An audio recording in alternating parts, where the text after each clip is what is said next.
There it is, right? And Angie, bless her soul, we did a research study this summer and just looked at how motherhood's represented in women's studies conferences, in women's studies journals, in women's studies textbooks, and in women's studies introduction classes. So Angie did this amazing work, and so she's sending to me over the summer as I'm finishing the book, and I just kept saying, "Oh my gosh, I can't believe, I thought I was just paranoid all these years," and it's true. Like under 3% of journals, the content is under 3% of motherhood. So Science, Women's Studies Quarterly, less than 3% of their content is on motherhood. Women's Studies intro classrooms was under 1%. Textbooks, it was under 3%. The highest was 3.9. And it was just like, so it was interesting because anecdotally I knew this, intuitively I knew this, because I've been doing this for 25 years and I've talked to thousands of motherhoods, and they're all telling me this. I'm ignored, and my books aren't being reviewed. I go to a conference on talk about motherhood in a conference, everybody rolls their eyes, and so I knew this, but I didn't have proof.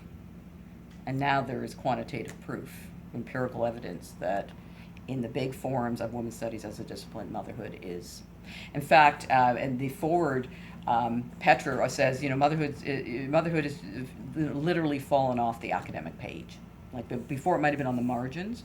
It's not even on the page anymore in the last 10 years. So, and then my book, I try to theorize why that is. I think there's lots of reasons about why motherhood is so, That's for me, because I have this kind of visual lecture that I call Hot Potato Called Mama. Mm-hmm.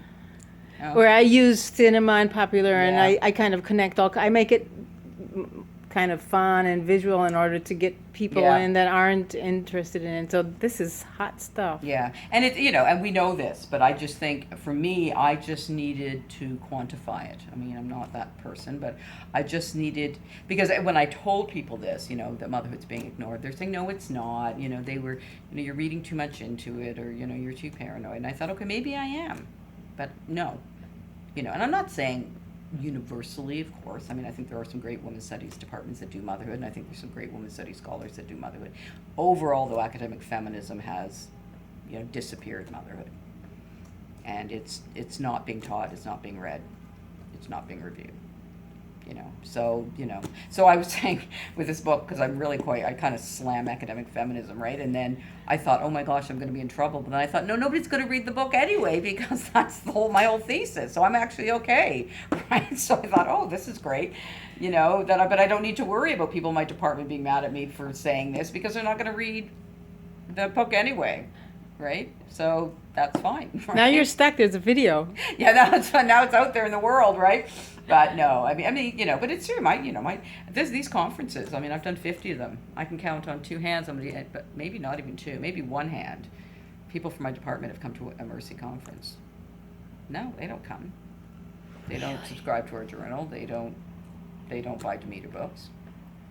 No, they don't even talk about it. It's the unspoken at York. I'm not allowed to mention Mercy. I'm not allowed to mention Demeter. They know I do it. But my conferences this week, I saw everybody in my department last week. Not one faculty member said, good luck with your conference. I mean, the staff do. They're amazing. But not one faculty member said, heard about your conference. I hope it's great. Congratulations on the grant. Good for you. No, not even a murmur. Because they're completely not interested.